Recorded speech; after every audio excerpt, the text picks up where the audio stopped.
You know how to fix coconut. Look it.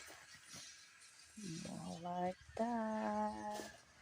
On March 28th, first time to picking the coconut, but I don't know how. But I'm trying how to do it. It looks like that. See, you are so me I can so